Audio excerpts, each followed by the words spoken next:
Не избежал соблазна и присвоил веренное имущество сотрудник Центра кинологической службы Руслан Ужун.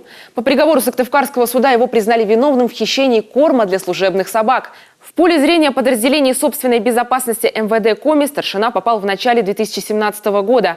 Оперативники установили за ним скрытое наблюдение и выяснили, что он сбывает 20-килограммовые мешки с сухим кормом в один из зоомагазинов города. Продавец была с ним в доле. Если к ней граждане обращались, спрашивали, вот такой-то корм у вас есть, она говорила, что в настоящее время нет, но мы можем вам его привезти. Если граждане соглашались, то она уже также связывалась с обвиняемым, говорила, что если есть возможность, то привезите корм.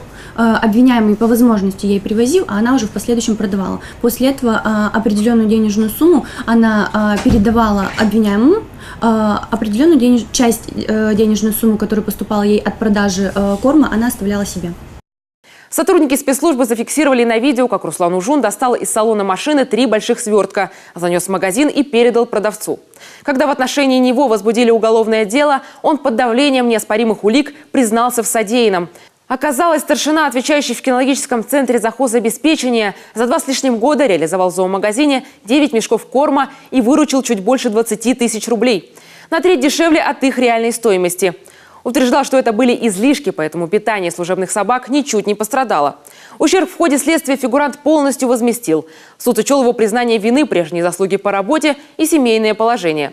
Лишать свободы не стал. Оштрафовал бывшего полицейского на 95 тысяч рублей. Приговор Руслан Ужун обжаловать не стал.